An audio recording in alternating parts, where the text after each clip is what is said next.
Hi, I'm Marc Stevens, author of Government Indicted. You're tuned in now to the live stream of the No State Project on Wednesdays. It is Wednesday, March. Is it what? Is it March 1st? Yeah, I think it's March 1st. Yeah, March 1st, 2017. Live from the fortified compound here in Mesa, Arizona. Glad to be with everybody here today. To call a number 218 632 9399. It's 218 632 9399. And the passcode, if it's not in the recording anymore, which I don't think that's true, but just to make it easier, we have it on the website, markstevens.net. You can also just dial 2020 with the pound sign or the hashtag. 2020 plus the hashtag will get you into the queue and onto the broadcast. You can also reach me at Frank Rizzo 3. Don't just call during the live broadcast, though. Send me an instant message at Frank Rizzo 3, and I will bring you up on the big show here for today.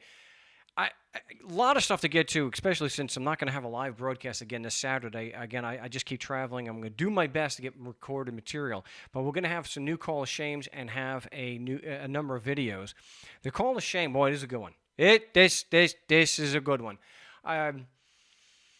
Some may think it's kind of repetitive putting so many IRS ones. This is with a supervisor, somebody who was above the assessors, the agents who did an audit. And he was a part of the group that recommended escalation, knowing full well that the agents didn't have a shred of evidence to support their claim that a written instrument from 1787 applied just because Mr. X was physically in Colorado. I think it was Colorado. I believe so. So this is good, and I'm putting it on. I'm going to broadcast it and post it at markstevens.net because a lot of dealing with the IRS is getting over the stress that you have because you're dealing with a terrorist organization. And that stress makes it a little more difficult to communicate and stay focused. So I'm going to post this because this is somebody who very curt and laughed at what I was saying. Couldn't present any evidence to support his claim. So he laughed. That's what you do. When someone backs you into a corner, you could just make fun of them. You know, you could just make your appeal to ridicule. That the question that someone is asking you is so ridiculous. Ha, ha, ha, ha, ha. Only an idiot would ask me for evidence.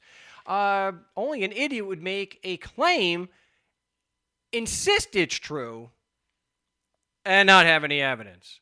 Because just like Hitchens' razor, that which can be asserted without evidence may be dismissed without evidence. Yes, I know, they got a prison system. I get it. That's because what we're doing here on the No State Project is pointing out that there is no government. You just have a gang of criminals who have a prison system. And they're going to act as if these rules actually do apply to you and create obligations. See, it's not just that they're applying it to you. Yeah, I know they're doing that. There's no evidence they do apply and create any obligation for us to comply. That's the point. And I'm going to do a whole video on this. If you go to my YouTube channel, it's No State Project, and yes, we are now over 8,000 subs. I know it's kind of minuscule compared to some of the libertarian or anarchist rock stars, but hey, we don't say things just to get subs on the show. You go to markstevens.net, we've got quite an extensive body of evidence that we've been able to help people limit the damage that bureaucrats want to do to them, and also by teaching them how to effectively to defend themselves and give them the tools necessary to go into the lion's den. So some may turn around and say, why would you spend, like with Scar, he's now 3 for 3 getting tickets thrown out in Austin, Texas. Why would you spend all that time, money, and energy in going through all this just for a traffic citation? You could have just pled and paid for a few $100s. It's because we're making a principled stand here. We see a group of criminals, and we're doing our best to expose them. That's why we're doing it. It's not just to beat traffic tickets.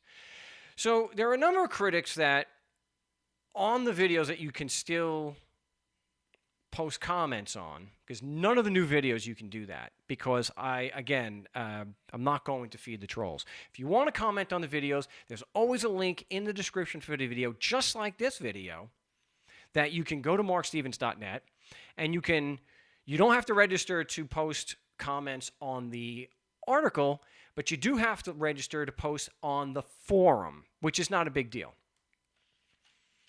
See, unlike some, I'm using my name.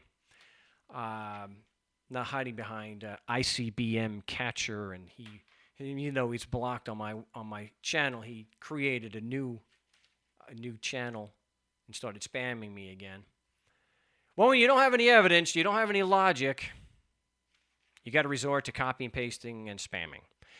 So there's one here. I could go on and I could respond to this, and within 15 minutes, before the end of this broadcast, that's for damn sure, Jehum would have responded. This is somebody who spends almost the entire day responding to comments on my channel. Leads you to believe they got nothing better to do. What kind of life is sitting there and posting on YouTube? Although I will tell you this, if you look up the Easy Street from that was on Walking Dead a number of months ago, there's a 10-hour version that someone uploaded. The comments are gold. They're gold, Jerry, gold. It's worth it, just even if you don't listen to the song, which was used for torture in the show. But the comments are worth it going there. So here we've got, yes, Mark, you are still confused between what is law and what is evidence. Evidence, law, evidence, law, evidence, law. Mark, the stateless man, lives in a state of confusion. I'm not confused. You seem to be confused because you think laws are magic. And just because I point out a contradiction by using those laws. See, again, the contradiction is you've got their rules and then you've got their actions. And you bring these together and make them contradict each other. This is what I wrote about in Government in Adventures in Legal Land back in 2002. We are taking the two ways that they do business. They're benevolent protectors of life, liberty, and property. That's the rules, due process, and fairness. Okay? And then on the other side, they provide, they force perfect strangers to give them money. They have a prison system. These things don't go together. So I invoke the one to show the contradiction between the two. It doesn't mean that I think that they apply. I'm showing a contradiction. It's understanding the Socratic method, which the Socratic method is bringing out a contradiction in people's thoughts or between their thoughts and their actions. That's what we're doing. All law is. And this is the absolute indisputable truth. There are a few things that are certain in this world. This one is. Laws are rules written down and created by men and women. There's no magic to it. Odin is not telling these people and directing them from on high. Zeus is not sitting on Mount Olympus and handing down his rules. These are rules written by ordinary men and women like me. The difference is I don't force strangers to give me money. I have to use logic and evidence to be able to show people what my material can do for them. And they make up a free choice. So being that they're just rules, the Constitution, for example, is supposed to be the supreme rule. It is literally 4 pieces of paper from 1787. No one bothered to sign as a party. Not that it would matter. The idea that you can say these 4 pieces of paper from 1787 apply to everyone in North America, well, between Canada and Mexico, and that you don't need evidence to prove that, I'm not the one who's confused. Anyone who says that written instruments or written rules, by whatever name, ordinance, code, statute, law, doesn't matter. If you're saying rules written down on a piece of paper from 200 years ago can magically apply to people just because you say so, I'm not the one who's confused. That's not me. I understand there's got to be some damn proof. And it's because there is no proof of that. Because they are just strangers forcing us to give the money. Go ahead, try to dispute it. Give me some majoritum or rule of the majority. You have no evidence that anyone consented. No one was ever given, and this is another confusing thing that people have. Well, you get to vote for the new leader. You get to vote. Just because you get to pick who runs the criminal organization doesn't make it any less a criminal organization. And just like Spooner wrote, a man is nonetheless a slave because he gets to choose a new slave master once in a period of years. And that's the key issue here. The key issue here is not that you get to choose the slave master. The issue is no one was ever given the chance, the opportunity of whether they wanted these services or not. You paid or you go to jail. You pay or you get shot. And they take all your stuff. And then they smear you so that all the other slaves will just pay. So they will blame the victim. Hey, you should have just paid. You should have just paid your taxes. This is what happened. Yeah, blame the victim. That same old tired crap we've heard so many times. So again, J. Whom, I'm not confused. You think a written instrument applies because it says so. That's not how things work. And you can claim, but they have different logic. They're using, I don't care about the logic that they're using. Their logic is completely irrelevant to debunking them as criminals. So when you go into court and you're asking these questions, it doesn't matter if they acknowledge the logic or not. You're exposing them as criminals. You're exposing the fact that this is unfair. And people can say, but Mark, precedent. You can't go in and prevail on, well, an appeal to tradition, appeal to authority. If you can show that the facts of your situation have nothing to do with the facts of the precedent, yeah, you should be able to prevail on that because every case is fact specific. And even on a pure theoretical issue of law, things change. Circumstances change. So your appeal to tradition, which goes by precedent, precedent is only persuasive. They don't have to go by that unless it's a lower court. And even a lower court can say, F you, we're not going to do this. We're going to go and do what is right. It may get overturned, but circumstances change. Slavery was once legal. Africans used to be 3/4 of a person, and I'll use person in a lay sense, so I don't have all the freeman sovereigns attack me. Women, for example, couldn't vote. There couldn't be interracial marriages. Circumstances change. So your appeal to tradition is still, if you go back to the original precedent in the there's usually an explanation. If that explanation doesn't line up with present day, they throw it out and they change. Just like on Roe versus Wade, they change. I'm not an advocate for system. I'm just saying, if you're going to make an appeal to tradition by quoting precedent, it can only be on a theoretical issue of law that does not apply the application of the law, which requires evidence. So even your appeal to tradition in court has to still be based on a logical, rational analysis. It's ridiculous. You can't use it. And I'll say it again, even though, and I'm going to do a whole video on this. I have never recommended someone goes into court and objects on non sequitur, argumentum ad baculum. No. What I've said is the majority of the objections are based on simple principles of logic. An objection on relevance is really one on, is really one on a non sequitur, that the issues are not related. You haven't shown a relation. It's not relevant to what the proposition you're trying to prove. So again, I've never said you make your objection and use the technical phrase. That's why I said don't call me during the show. You never use the logical phrase. You use the actual objection in their rules. And if something's illogical, you just object. It's illogical. He's not making any sense.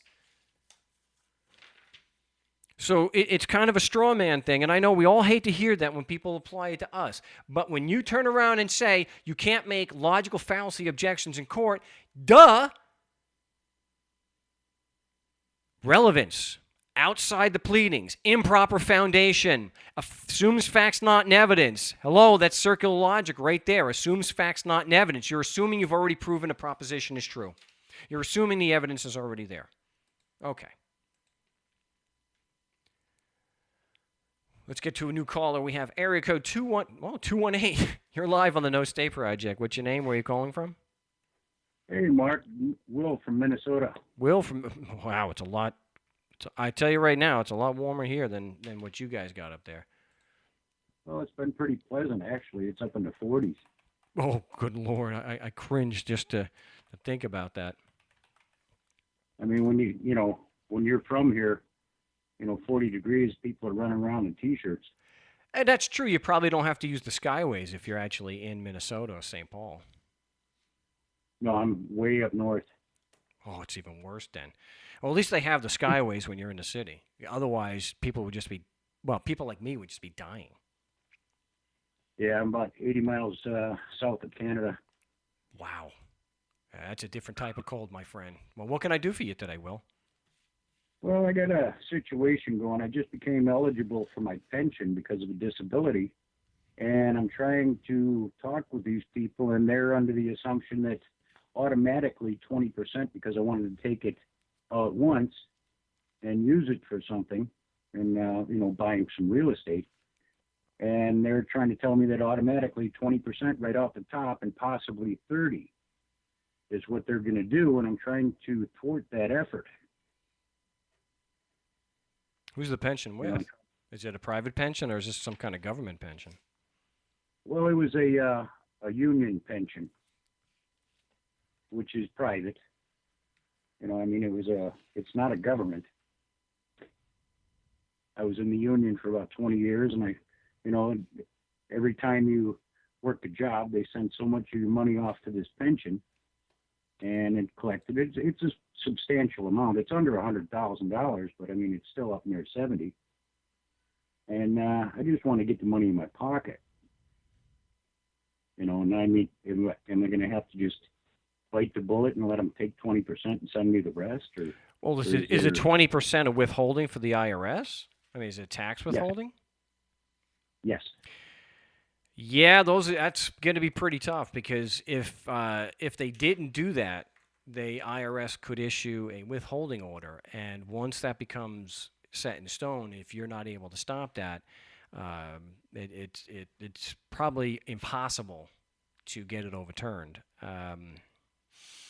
Is there some kind of is there a withholding agreement that you do, like when you go to work there, or like let's say when you have a W-4, I think it is, where you could actually sign it, let's say exempt? Is that something you had to do to get the pension? Well, that's what I'd asked them. I said, do you have any signed copy from, when I signed up 20 years ago to start this? And they don't seem to have any kind of paperwork. It just somehow or another the account was opened on my behalf, and the money was sent there, and it's gotten up to a good amount, and now I'm just trying to get it out. And it looks like from every turn that I'm just going to have to bite the bullet and take that 20, and just, it's about 13 grand that I'm throwing away. And I've asked them if there's any, if it's an arbitrary situation, and they said no. I actually got to talk to one of the lawyers from the account, and I guess he's just a lawyer in general. He's not actually assigned to this account. And I was asking him things, and he stated to me that IRS 3405C is what they're applying. Did you ask for, this is, we've done this with private attorneys too, and even though they could readily admit that they don't have any evidence, they could, you could go through that with them and show that they don't have any proof. In fact, we've had them even tell us point blank, we're not even qualified to make such determinations of federal law. We're only going to do what the IRS orders us to do. And I've got them on record, although they don't want to do it publicly, that the only reason why they're withholding is to avoid going to jail. It's avoid having the IRS attack them. So, Right. the only, if they're not willing to, if they can't show any evidence to support the claim that you're required, they're required to do this to you, that you're under some kind of obligation under this magic code. The only way would maybe to file, not necessarily a tax return, but file to get the money back. Just file a request to get it back. And Right. this I had way, asked them. well, you Go see, ahead. if you do that and they don't give the money back, then you could go into court to get it back. Remember, this is going to be substantial. Maybe not right away, but over the course, it will be substantial. There's no sovereign immunity in Anti-Injunctive Tax Act if you request to get the money back based on a lack of evidence. So Right. you already have the two biggest hurdles removed if you're going to try to sue them for a refund, to get the money back. Yeah. So that might But be the I had only. asked them.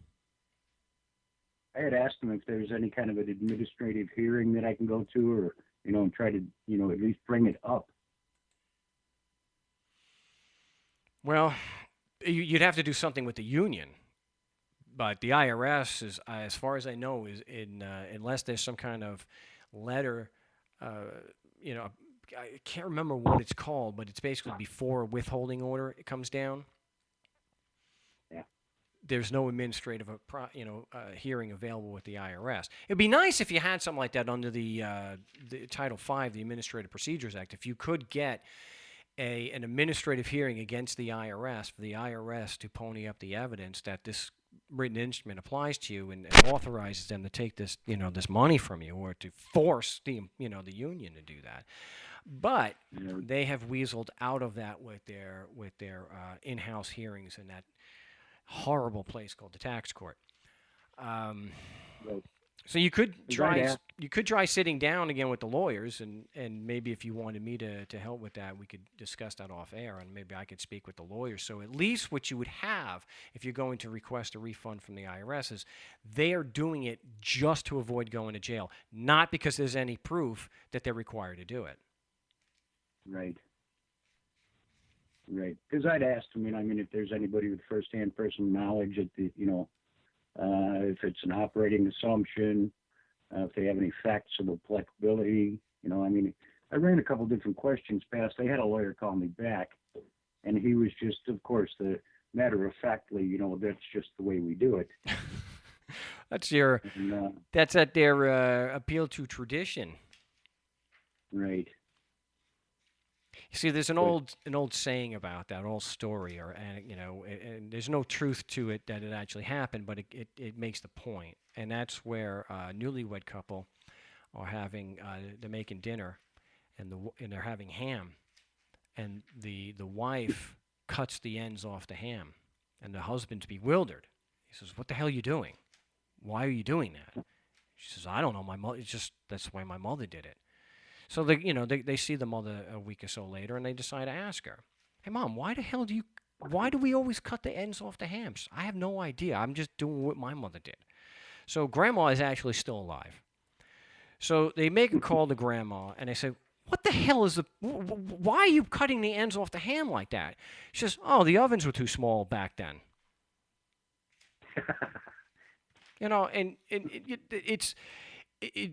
We're doing this. We have no idea why we're doing this, and there have been social experiments about that. Where people are just standing up, and the Marc, doesn't know why everyone's standing up, but after a while they start standing up, and then one by one, each of the people standing up walk out and leave, and they keep doing it, and so she gets the Marc gets conditioned to just stand up at a certain time, and doesn't know why, and so. All the people that started doing this to her, they bring in all new people because they're all gone. The original group doing this to her, they're all gone. And these people, the new people, see her standing and like, what the hell are you doing?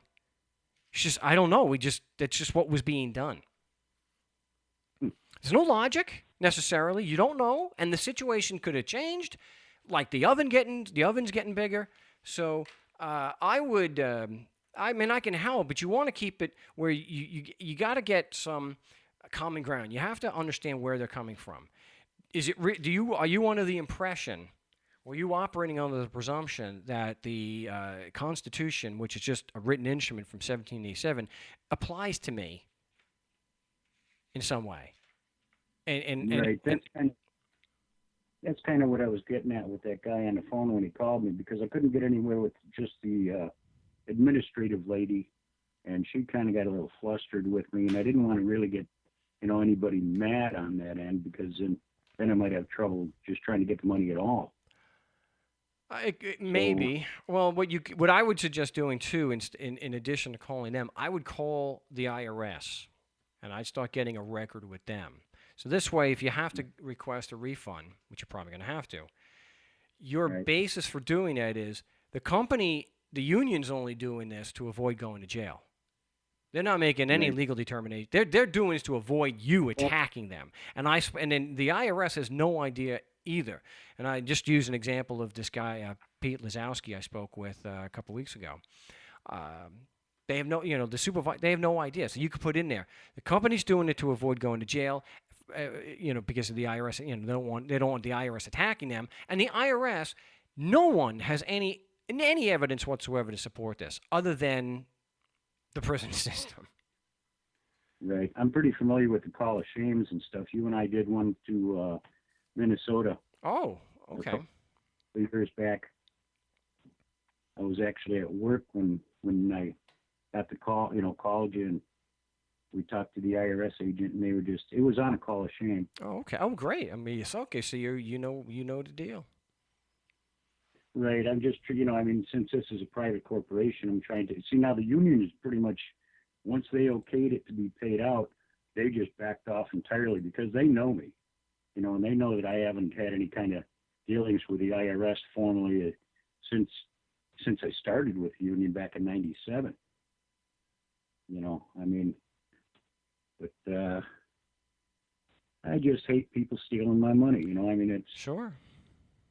it's just the way I am. Yeah, we share that. Well, I have a real problem with people hurting other people. It irks me. So listen, I got a full boat of calls. So let me know off air if you want some help with that, and if not, that's fine. Just keep in touch and let me know what they say. That sounds good. Should I shoot you a text or something? Yeah, I would shoot me an Yeah, email, markstevens@mail.com. sounds great. All right. Thanks for your work, man. Appreciate the call, Will. Will in Minnesota. We'll go to Florida, where it is not 40 degrees. Well,